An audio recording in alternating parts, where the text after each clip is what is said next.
Pergunto-me intimamente ao ler o capítulo de hoje, na íntegra relatada em O Evangelho segundo o Espiritismo, qual a profundidade do termo utilizado nesta passagem, e este termo é moral. Indago-me isso porque, na filosofia, costuma-se dizer que a concepção moral se associa e sofre alterações das características humanas, sociais, psicológicas, culturais, entre outras, enquanto a ética fala de algo mais permanente, pois refere-se a tudo que é bom ou ruim, em qualquer lugar e sob qualquer circunstância.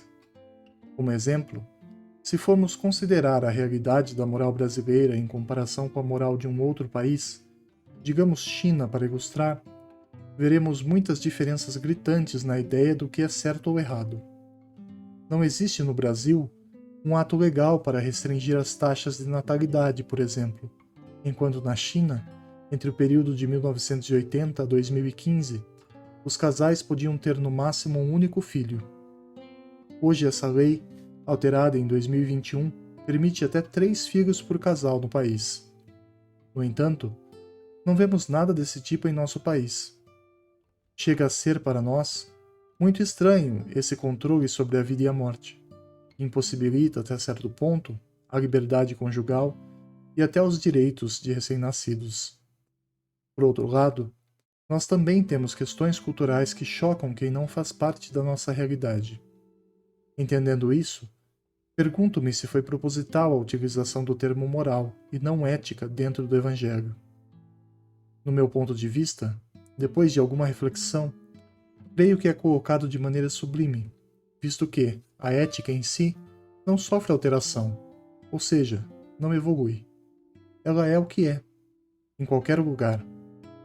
Talvez seja a ideia que mais se aproxima da concepção divina de amor e justiça.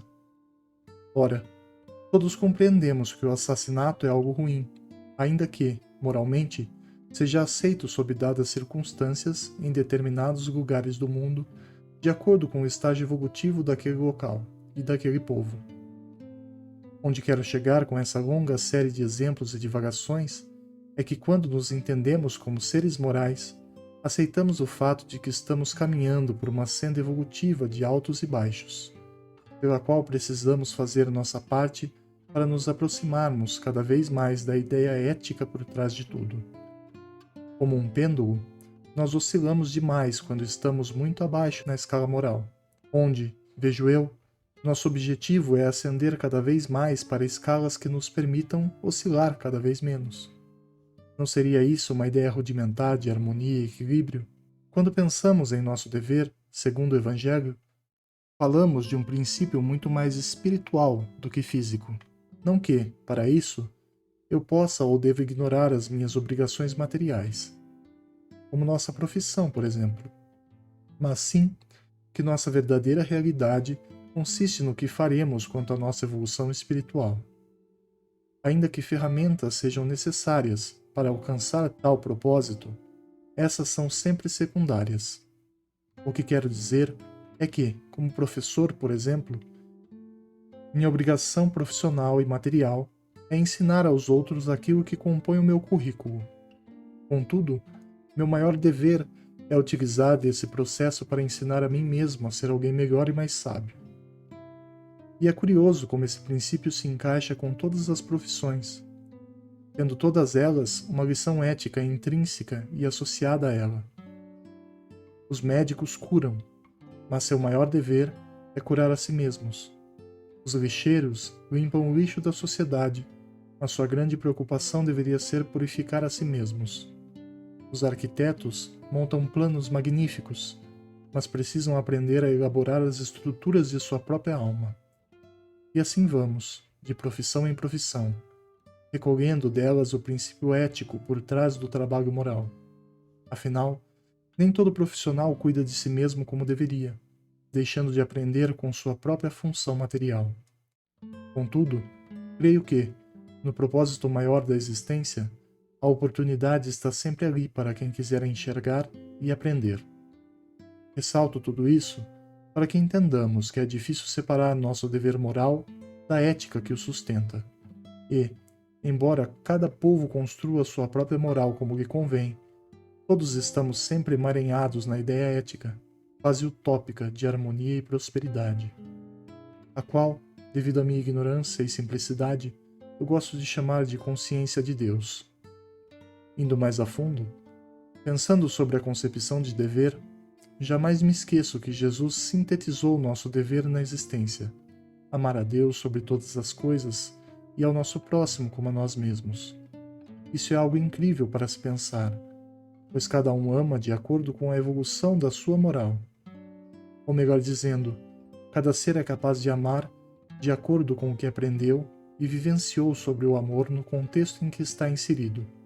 Assim, é bastante imprudente esperar que alguém que cresceu a vida toda exposto a abusos, discriminações e marginalidade ofereça o mesmo amor que alguém que foi amado e cuidado o tempo todo. Ainda assim, mesmo os piores criminosos também são capazes de amar, à sua maneira, é lógico, e não como nós esperamos que eles o façam. Um grande problema no trato entre as pessoas é que, constantemente, esperamos que o outro reaja como nós julgamos adequado, de acordo com a nossa moral, sem considerar o fato de que as realidades são diferentes e as morais talvez o sejam também. Neste sentido, não seria nosso dever moral, no sentido que o Evangelho prega, tolerar as tão distintas e variáveis formas de expressão? Se não fosse assim, não poderiam fazer conosco, com nossas ideias e ideais, como fazem com as crianças indesejadas na China, impedindo-as que existam ou saiam do controle? Longe de mim fazer uma crítica ao governo chinês, até porque tenho consciência de que isso só existe naquela região porque é necessário, para não colapsar os sistemas de lá.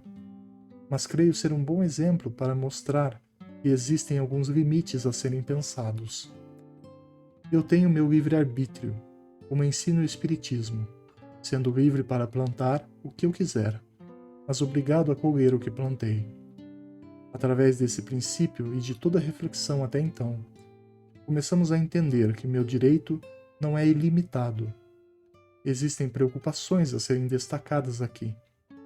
O Evangelho ensina que os limites do dever vão desde onde ele começa até onde ele interfere na liberdade do outro, gerando ameaças à felicidade e à tranquilidade coletiva. Conforme a humanidade evolui, esses limites vão ficando cada vez mais claros e os direitos coletivos tendem a ser cada vez mais respeitados, desde que não agridam uns aos outros.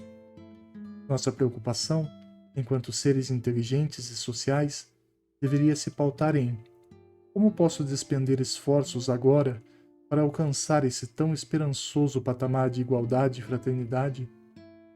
Refletamos naquilo que está ao nosso alcance, em nosso dia a dia, que possa ser feito de maneira concreta para que busquemos um mundo melhor para todos e não apenas para alguns. Não seria isso amar como Jesus nos ensinou? Não seria isso amadurecer nossas qualidades morais pouco a pouco? Respeito e dedicação compõem a árdua tarefa de cumprir com nossos deveres dia após dia. E, na construção de hábitos salutares, passamos a criar a disciplina do bem, a qual nos impele a nossa evolução moral. Gosto sempre de lembrar de um ensinamento que absorvi com o tempo, que diz que a verdadeira disciplina se pratica com amor. Isso se torna verossímil quando compreendemos que nossa própria vida se baseia no princípio do amor divino, de onde saímos e para onde somos conduzidos. Assim como um pai cuidadoso ensina seu filho a caminhar, Deus nos dá constantemente os recursos que precisamos para moldar nossa moral e cumprir nosso dever de seguir ao seu encontro. Hoje, engatinhamos, devagar e sempre, rumo a tão estupendo encontro. Conforme nossas pernas se fortalecem na prática constante do respeito, do amor e da justiça, seremos capazes, um dia, de andar ao lado de Jesus, nosso Mestre, sob a tutela infinda e maravilhosa do Todo-Poderoso Criador. Até lá, jamais nos esqueçamos que nosso dever, acima de tudo, é ter fé na nossa capacidade de sermos melhores e de amarmos uns aos outros, como o Divino Amigo nos ensinou. Que Deus nos abençoe.